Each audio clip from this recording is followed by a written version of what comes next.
নমস্কাৰ ছাত্ৰ ছাত্ৰীসকল, তোমালোক আটাইৰে ভাল বুলিয়ে আশা কৰিছোঁ।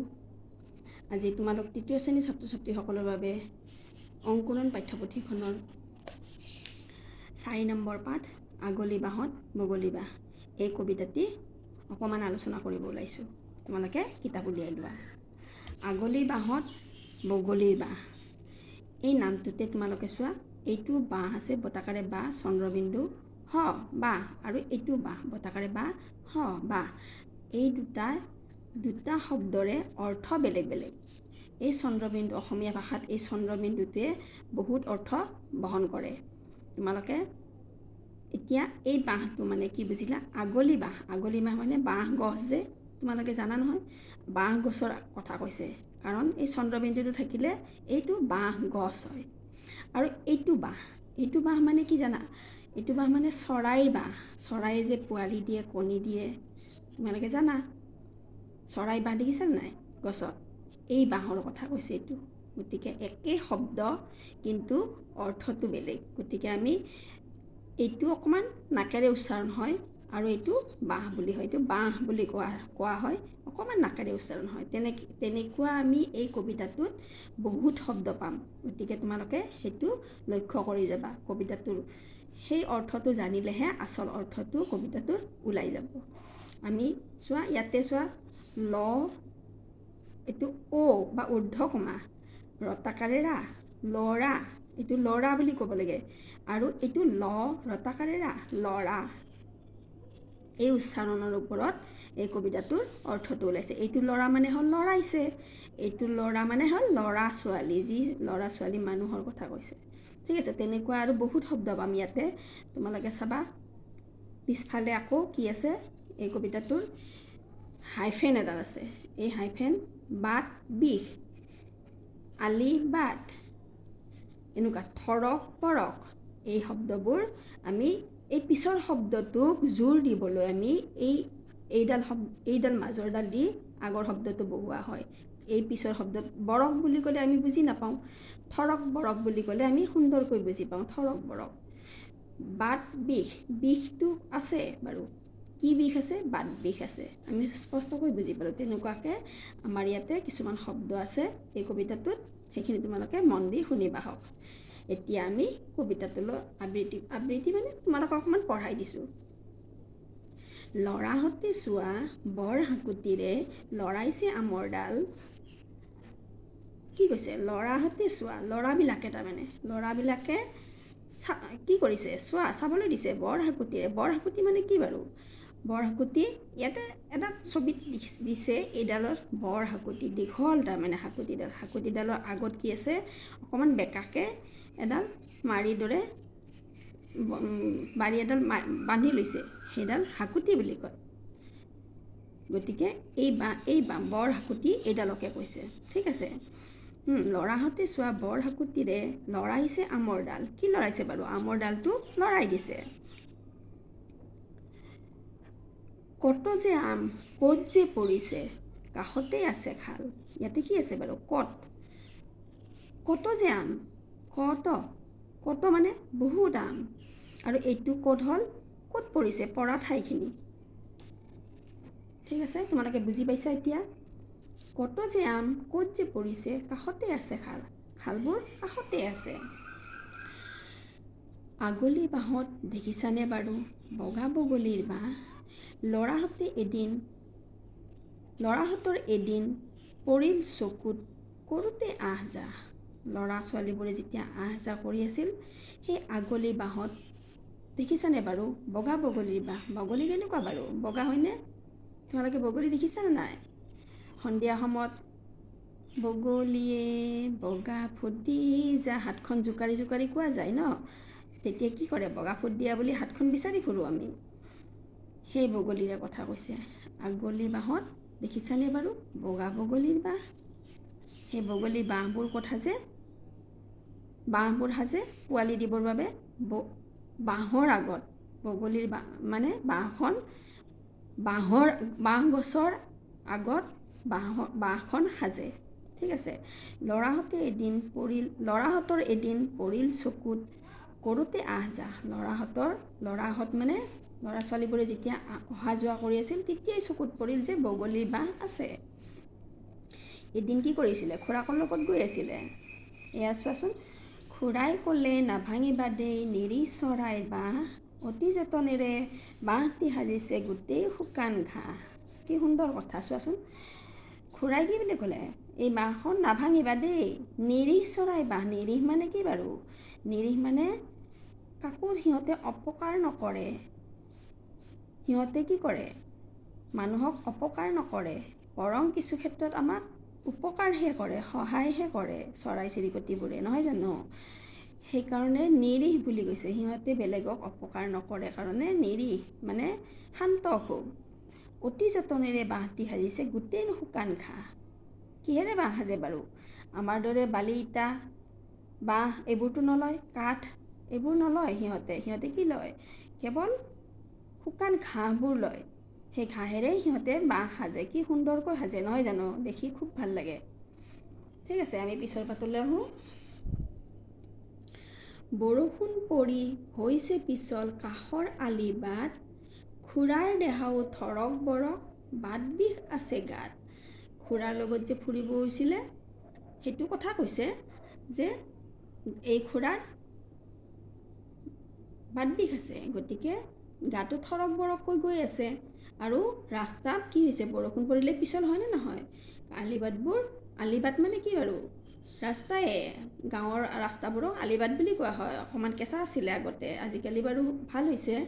সেই গাঁৱৰ আলিবাটবোৰ থৰক মানে পিছল হৈছিলে বৰষুণ পৰি, আৰু বাট বিষ থকা খুৰায়ে যাব টান পাইছিল, তাকে কৈছে। খগেনে খুৰাৰ হাতত ধৰি ক'লে আগবঢ়াই দি, বিষুৱা দেহাৰে হাতলৈ বাৰু নগ'লেনো হয় কি। কি সুন্দৰকৈ কৈছে।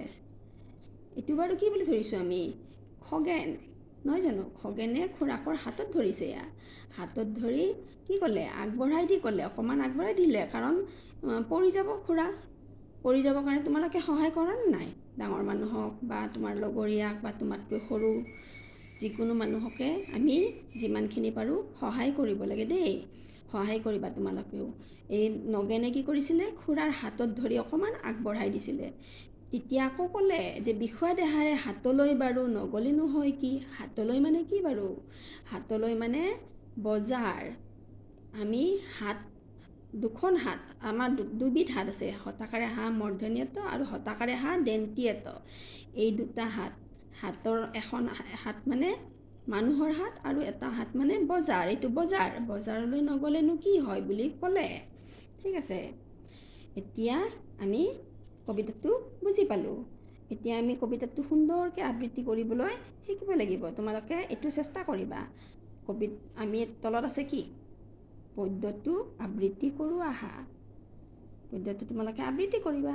পদ্যটো স্পষ্ট আৰু শুদ্ধ উচ্চাৰণেৰে পঢ়োঁ আহা। তাৰমানে মই যিটো ক'লোঁ পঢ়োঁ চন্দ্ৰবিন্দু আছে, অকণমান নাকেৰে উচ্চাৰণ হয়। কৰোঁ বুলি কওঁতে অকণমান নাকেৰে উচ্চাৰণ হয়। তেনেকুৱা শব্দবোৰ আমি স্পষ্টকৈ পঢ়িলেহে কবিতাটো বুজি পাম। পদ্যটিৰ লগত থকা ছবিকেইখন চোৱা আৰু বৰ্ণনা কৰা। ছবিকেইখন চাই তোমালোকক মই বুজাই দিলোঁ, নহয় জানো? সেই ছবিবোৰ চাই তোমালোকক বুজাই দিছোঁ মই। ঠিক আছে, ইয়াৰ পিছৰ আমি প্ৰশ্ন কি আছে চাওঁ।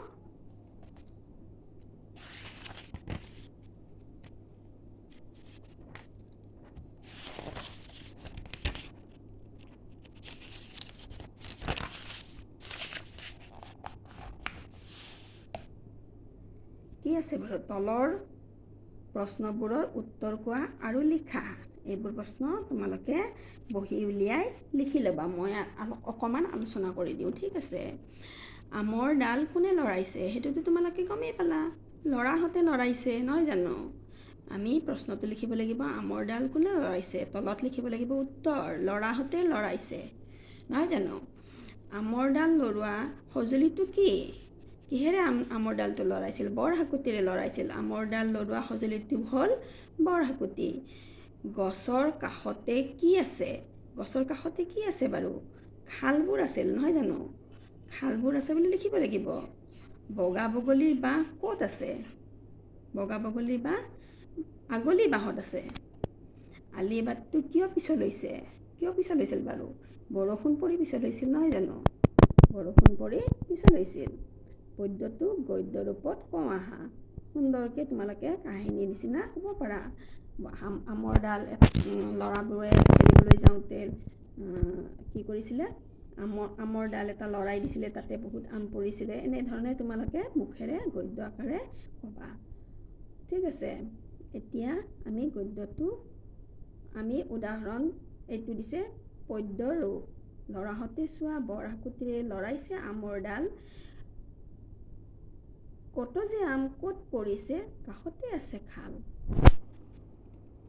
সেইটো পদ্যৰ ৰূপ। আৰু তোমালোকে মুখেৰে যেতিয়া কাহিনী হিচাপত কোৱা সেইটো হ'ব এইটো গদ্য ৰূপটো। কেনেকুৱা চোৱা, দেখাই দিছে। চোৱা ল'ৰাহঁতে বৰ হাকুতিৰে আমৰ ডাল লৰাইছে, কাষতে খাল আছে, কিমান আম আমি কত যে আম ক'ত পৰিছে, এনেধৰণে আমি মুখেৰে ক'ব লাগিব গদ্য ৰূপত। এইটোকে গদ্য ৰূপ বুলি কয়। ঠিক আছে, তোমালোকে ক'বলৈ চেষ্টা কৰিবা। ইয়াতে তলত কেইটামান শব্দ আছে চোৱা। শব্দবোৰ শুদ্ধ উচ্চাৰণেৰে পঢ়া আৰু কাষৰ বাকচত লিখা। সুন্দৰকৈ লিখিব দিছে তোমালোকক। ক'ত, এইটো ক'ত, এইটো গাত, ইয়াতে গাত লিখিব দিছে। একে একে শব্দ তোমালোকে ইয়াতে লিখিবা চাই। ঠিক আছে, ইয়াতে চোৱা কি দিছে। উপযুক্ত স্থানত অকাৰ বহুৱাই বাক্যটো শুদ্ধকৈ লিখো আহা। ক'ত বহিব আমাৰ ল'ৰাবিলাকে পথাৰত লৰা ঢপৰা কৰিছে। ক'ত হ'ব বাৰু? এইটোত ল'ৰা, এইটো ল'ৰা মানে আমাৰ ল'ৰা ছোৱালী ল'ৰা নহয়, এইটো লৰা ঢপৰা। এই ঢপৰাটো দিয়াৰ পৰা আমি এইটো শব্দ কি বুজিলোঁ? ল'ৰা মানে দৌৰা দৌৰি কৰা যে কয়, লৰা ঢপৰা বুলি কয়। এইটোত উদ্ধ কমা হ'ব। ঠিক আছে, আমি গোটেই লাইনটো ইয়াতে পুনৰ লিখিব লাগিব। মহটোৱে পথাৰত মহৰ কামোৰত নেজ লৰাইছে। মহটোৱে পথাৰত মহৰ কামোৰত নেজ লৰাইছে। ইয়াতে কোনটোত উদ্ধ কমা হ'ব বাৰু? আমি প্ৰথমটো ইয়াতে লিখি দেখাই দি আছোঁ। চোৱা,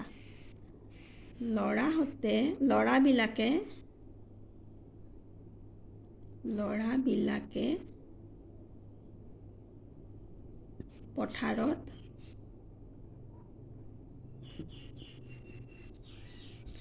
লৰা ঢপৰা, এইটো লৰাৰ ওপৰত কি হ'ব? উদ্ধ কমা হ'ব। লৰা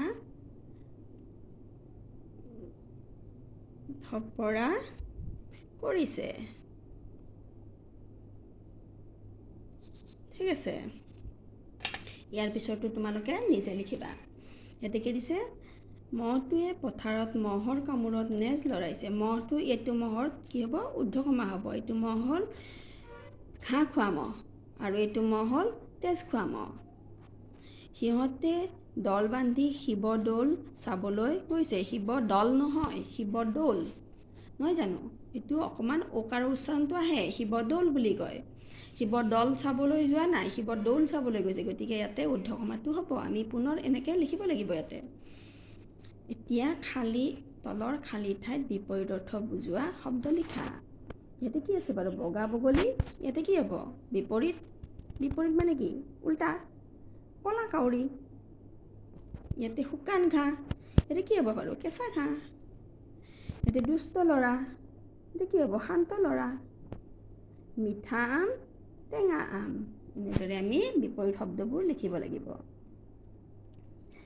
এতিয়া উদাহৰণ পঢ়া আৰু তলত দিয়া শব্দকেইটা বাক্য গঠন কৰা। এইকেইটা শব্দৰ পৰা পঢ়, খাই। ইয়াতে কি কৰিব লাগিব? উদাহৰণ দিয়া আছে নাচ। জুনুকাই নাচে, জুনুকাই নানাচে, জুনুকাই নাচেনে? তেনেকৈ আমি কি লিখিব লাগিব? পঢ়। ৰাহুলে পঢ়ে, ৰাহুলে ইয়াতে কি আছে? নানাচে আছে, পঢ়েনে? তেনেদৰে আমি লিখিব লাগিব। ৰাহুলে পঢ়ে, ৰাহুলে নপঢ়ে আৰু ৰাহুলে নপঢ়েনে? এনেকৈ লিখিব লাগিব। খাই, নীলাই খায়, নীলাই নাখায়, নীলাই নাখায়নে? এই প্ৰশ্নবোধক থাকিলে আমি নে শব্দটো লিখিব লাগিব। প্ৰশ্ন তাৰমানে এইটো প্ৰশ্নবোধক চিন। ইয়াতে গোটেইকেইটাত আছে চোৱাচোন। জুনুকাই নাচেনে প্ৰশ্ন হৈ গ'ল এইটো। প্ৰশ্নবোধক চিন মানে প্ৰশ্ন সোধা হয়। ঠিক আছে, আমি পিছৰ পাতলৈ যাওঁ। শব্দৰ উপযুক্ত স্থানত চন্দ্ৰবিন্দু বহুৱাই কাষৰ বাকচত লিখা। বগলীয়ে বাঁহ গছত বাঁহ সাজিছে। এইটো মই লিখি থৈছোঁ তোমালোকৰ বাবে। বগলীয়ে বাঁহ গছত, এইটো কি হ'ল, বাঁহ গছটো নাকেৰে হ'ব। বাঁহ গছটো আমি নাকেৰে কৰিম কাৰণে ইয়াতে ওপৰত চন্দ্ৰবিন্দু লাগিব। বগলীয়ে বাঁহ গছত বাঁহ সাজিছে, এনেকৈ তোমালোকে লিখিবা। মহবোৰে দলনিত ঘাঁহ খাই আছে। এইটো কি কৈছে? চন্দ্ৰবিন্দু বহাব দিছে। মহবোৰে দলনিত ঘাঁহটোত কি হ'ব? চন্দ্ৰবিন্দু হ'ব। ঘাঁহ খাই আছে। ল'ৰাহঁতে হাকুটিৰে আম পাৰিছে। হাকুটিটোত চন্দ্ৰবিন্দু হ'ব। আইতাই দাঁত উলিয়াই হাঁহিছে। হাঁহিটোত চন্দ্ৰবিন্দু হ'ব। ঠিক আছে, এতিয়া আমাৰ কি আছে? হাত। মই অলপ আগতে তোমালোকক ক'লোৱেই, হাত মানে মূৰ্ধন্য ট হ'লে বজাৰ, আৰু হাত দন্ত্য ট হ'লে কি হ'ব বাৰু? আমাৰ যে এয়া হাত আছে, এয়া হাত। ঠিক আছে, আমি এনেকৈ বাক্য সাজিব লাগে। হাতেৰে কি হ'ব? আমাৰ অঞ্চলত দেওবাৰে হাট বহে, তাৰমানে বজাৰ বহে। আৰু সেই হাত শব্দটোৰ তলত কি কৰিব লাগিব? এনেকৈ আস্তানি দিব লাগিব। ইয়াতে দিছে হাত। হাতেৰে আমি কাম কৰোঁ বা হাতেৰে আমি ভাত খাওঁ, যিকোনো লিখিব পাৰা তোমালোকে দেই। এতিয়া কি আছে? বাঁহ। এইটো বাঁহ মানে কি বাৰু? চৰাই বাঁহ। তোমালোকে চৰাই বাঁহ ভাল পোৱা, তোমালোকে চৰাই বাঁহ দেখিছা, তেনেকুৱা ধৰণৰ কথা লিখিব পাৰা। ইয়াতে লিখিবা বাঁহ গছ বহুত দীঘল, তেনেকৈও কিবা এটা লিখিব পাৰা তোমালোকে। বাক্যটো সাজি লিখিবা। এইটো ক'ত?